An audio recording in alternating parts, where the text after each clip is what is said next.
මම මේ ප්‍රශ්නය අසනවා.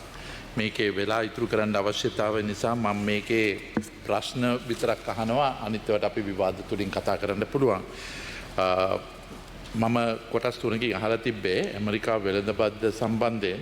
ඒකේ පළවෙනි ප්‍රශ්නය වන්නේ ජනාධිපති ට්‍රම්ප්ගේ නව බදු ක්‍රමය මත පදනම්ව ශ්‍රී ලංකා නියෝජිතයන් හා ඇමරිකානු නිලධාරීන් අතර පවතින ලද සාකච්ඡාවල ප්‍රතිඵල පිළිබඳ කරු ඇමතුමා මේ මණ්ඩලයට මේ පාර්ලිමේන්තුවට දැනුම් දිය හැකිද? දෙක ඇමරිකානු වෙළඳපොළ තුල ලෝක ආරක්ෂාව හමුවේ අපනයනය විශේෂයන් ඇඳුම් රබර් නිෂ්පාදන හා තේ සඳහා විශේෂ ප්‍රමුඛත්වය සහිත ප්‍රවේශයක් තහවුරු කිරීම සඳහා රජය ගන්නා නිශ්චිත පියවර මොනවද? තුන මේ අනත වෙළඳ වාතාවරණය මත පදනම්ව රජය වෙළඳ පරිශ්‍රයෙන් විවිධාංග කිරීම සඳහා අවදානමෙන් පසුගිය වෙළඳ පොළවල් බේරා ගැනීමෙන් යෝජිත අපනයන මාර්ග ඉදිරිපත් කරනවාද? හතර විශාල ආර්ථික බලවතුන් විසින් තීරණය කරන අසමාන වෙළඳ ගිවිසුම් වලින් ශ්‍රී ලංකා නිෂ්පාදකයන් ආරක්ෂා කිරීම සඳහා රාජ්‍ය ප්‍රතිසාදාමනය වෙළඳ ප්‍රතිපත්තියක් අනුගමනය කරමින් සිටිනවාද? පහ ගෝලීය වෙළඳ ගැටලු නිසා ශ්‍රී ලංකාව ඇතිවිය හැකි මිල ඉහළ යාම සැපයුම් සංග්‍රහණයේ බාධාවක් සහ රැකියා අලාභය පිළිබඳව ආර්ථික විශ්ලේෂණය සිදු කර ඇතිද? එම විශ්ලේෂණය පාර්ලිමේන්තුව ඉදිරිපත් කරනවාද? මෙම නව බදු භීෂණයෙන් ආර්ථිකය ආරක්ෂා කර ගැනීමට ද්විපාර්ශ්වික ගිවිසුම් කලාපීය සන්ධාන හෝ ලෝක වෙළඳ සංවිධාන WTO ක්‍රමපායන් යටතේ ශ්‍රී ලංකාව පියවර ගෙන තිබේද? Then the second type of question comes in from the European Union GSP negotiations. I asked the question, what measures have been taken to ensure transparency and stakeholder engagement, especially with the trade unions, exporters and civil society during two rounds of GSP negotiations? What specific labour law reforms has the government agreed or being asked to undertake? Two, what is the government's official stance on Prevention of Terrorism Act PTA? Does it intend to repeal or substantially amend it to comply with international human rights standards? Three, what assessments have been conducted to determine how potential changes to GSP Plus will impact and small medium-sized exporters, especially in the apparel, fisheries and agri-based sectors? Four, the recently enacted Online Safety Act has sparked concern regarding its potential effect on freedom of expression, media independence and digital rights. Will the government consider reviewing or amending the Act to include safeguards? Has the stakeholder consultation taken place on this matter? In the event of that the GSP Plus benefits are suspended or negotiations collapse, what is the government's contingency plan to protect exporters, industries and employment? My third area is the free trade with the United Kingdom, because of the fact that the United Kingdom has entered into a free trade agreement with India. So I'm trying to protect Sri Lanka's interests. Therefore, I ask the question, one, has the government initiated or considered launching negotiations for bilateral trade or market access agreement with the United Kingdom to ensure competitiveness for Sri Lankan exporters?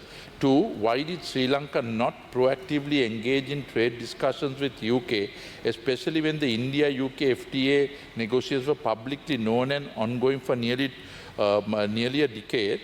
Three, given our long-standing ties with the United Kingdom and our shared membership in the Commonwealth, why has Sri Lanka not sought priority country status to expedite a trade agreement with UK?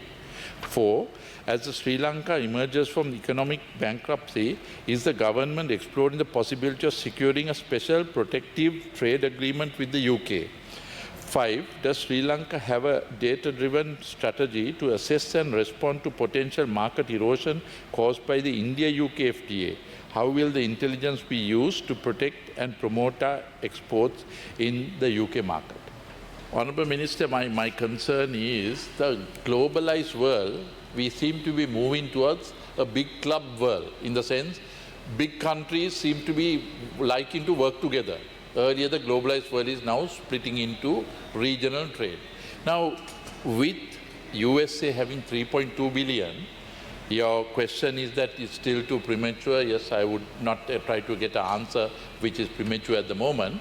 But do you think with the China agreement being sealed, Japan and Korea being sealed, and the problem existed with Mexico and Canada, and they seem to be also fall into place, would we small countries get suffocated in the process with the universal tax coming in, and the difference between these agreed countries and us, the disparity being less, so the competitiveness between cheap labor like us or cheap producing countries like us having a problem to compete with these big boys? I'm sure you are leading the negotiation. So I thought it preemptive we not to get to this point because we need to be ready. Rest assured that opening markets will take that amount of time. Now you are basically saying USA, which is having a sale value which is far greater, you won't be able to replace that with even an India or a SAARC or within this area because the prices are completely different. Now, the question that exists is, obviously the country producers will have to go into thinner margins. And thinner margins would mean where the problems that are created owing to domestic problems here will impact on the competitiveness of the particular Sri Lanka vis-a-vis with our peers.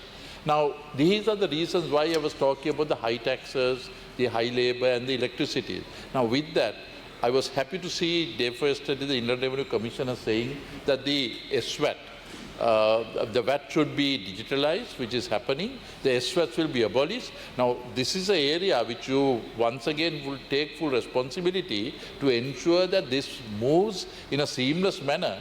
Otherwise, these exporters who work on thin margin and have a cash flow problem will have a major problem. So why we are asking this is that being involved in the process, we see the pitfalls.